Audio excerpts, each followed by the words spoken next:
The world could have come to know Marco Olivier as an aircraft engineer, a pro golfer, or furniture designer. A natural in each of those fields, somehow they never sparked the passion that opening his bronze casting foundry did. This was the creative escape he'd searched for from day one. I was schooled in Pretoria Boys High and very early realized that, doing academic work wasn't for me. I've been dyslexic pretty much my entire life, and as a result of it, I've had to go into the technical field because I don't want to be in the office at all, bearing in mind that it's not a happy space for me. So from a technical viewpoint, I studied aviation, did fairly well. I had to get through all the books that I had to get through, which was a nightmare for me, which I'll never do again. And pretty much from there, the most passionate thing that I could relate myself to do was obviously in the art industry, because it makes such a massive difference. Establishing his studio 8 years ago, today Marco's daughter, Lisa Olivier, also an artist, steers the operation. You're at the foundry and this is where it all happens. All the processes happen here, and I also sculpt from here. So all the work done for the individual clients will either happen from the design center at the office, or it will happen at the logistics side of it, or from the technical side from the factory. You predominantly get two types of artists. One that will build an armature, which has a wire frame or a steel frame, and they will build up from there. Or you will get the type that I enjoy doing, carving from a block, whether it be wood, granite, or glass, or even polystyrene, which I use very often, from outside in. So there's effectively an art piece stuck in a block, which you will then trim to that size. So obviously, if I'm going to make a piece 2 meters by 2 meters, I will have a block that size. I will then cut the waste material away and then start shaping and carving and putting texture on it. And there are many different tools that we will use, and it's actually a very long process.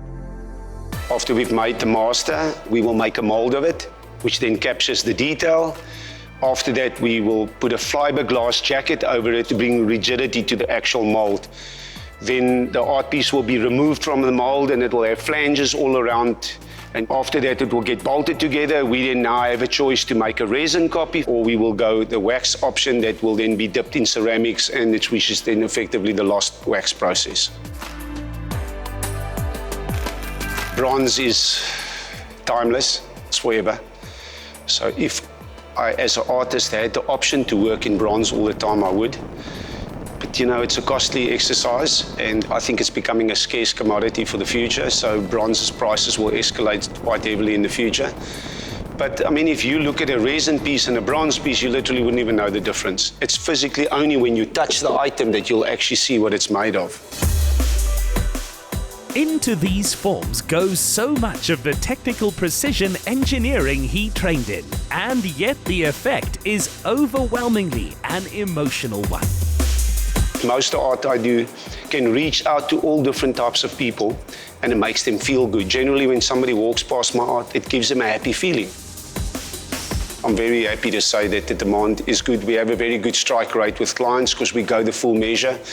It's partly that we don't only manufacture, we have a design center. So you come to me, you tell me what you're looking for, and we're going to throw the ball around until we eventually find you. Then we will make a computerized version of it. From there, if the client needs, we will do a 3D print on a small version and then only start commissioning the big piece. With the boom in demand, creative time has become that much more precious. So choosing the right business support team was essential. We needed a partner that is able to keep up, and we looked around and it looked like Capitec was a good option. It's not something I've done before, is open a remote account. I went on to my Play Store, clicked on the app, downloaded relatively fast, and all the options it asked was quite easy, basic questions. So I went through all the questions, and when I looked again, voila, it was done. The app's very easy to use. Service charges are very good, and there was a lot of other benefits, and then we obviously decided to go that option. Capitec Connect is the game changer. It offers you data that does not expire at a flat rate of 45 Rand per gig. A big plus is being able to walk into any of your nearest branches to get your SIM. Be connected anywhere, all the time. Capitec gave me the option to do Capitec Connect. And I like the option that I'd never need to load airtime. They're going to do it automatically for me. So I set a preference, and basically when the airtime's done, they will automatically, with the preference I've given them, reload. The future of Marco's sculpture looks assured with a 4-year commission from a famous mall in Somerset West. Mel Jeffries witnesses its impact every day. The public's reaction has been overwhelming. It's been well received. It has literally transformed an empty court into an art gallery. You want to sit here, you want to walk past it, you want to pause, you want to take and capture this moment. It's just been overwhelming for us. We couldn't have asked for a better partnership. The hand outside that was at the entrance is my own hand. I obviously took the dimensions from it and upsized it. The warriors behind me, we wanted to do some motion, and that's very difficult when you're sculpting, to get the feeling that these art pieces are moving. And you know, when the light falls on them from different angles, we wanted to make it also playful. So it displays this mystical view, and they're larger than life size, which obviously can be intimidating as well. In this commercial side of town, James Cresswell saw how an Olivier figure could bring an irresistibly human touch to high-rise concrete, glass and steel. We actually saw Marco's work. It was being displayed in a shopping centre, and it kind of caught our attention. It was a much smaller piece, and then went out to his workshop, saw what he was doing, and really liked it. We did go through numerous iterations of what we were going to put here. But after about 2 or 3 months of going through various sculptures, we decided on this particular one, which is the surrender statue, which we think really matches the building and enhances the area. You kind of see people here taking photographs with it, selfies with it, and I think that's the intention, is just to make sure that it helps improve the foreshore, and that's what it's doing, and you can see that with the public reaction. The beautiful thing about art is the value lies in the eye of the beholder. So different people will interpret it different ways. But to me, as an artist, art brings people together. Art's a very powerful medium, and I'm learning every day as I go as well. So I'm very grateful, obviously, that I was approached by this company and asked to make this art piece.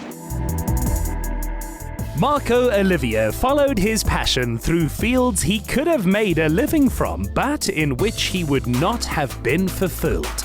Tell us your plan to escape the obvious choice to live better through your talents and stand a chance of winning R1,000. Simply reply to the competition post on the Insider SA social media platforms using hashtag Capitec Connect, hashtag Capitec Live Better. T's and C's apply and can be found on the Insider SA website. Get more of the Insider SA online. Follow, connect, engage, and be inspired to live better with the Insider SA. Watch the show Monday evenings at 6, repeat Saturday at 1 on S3.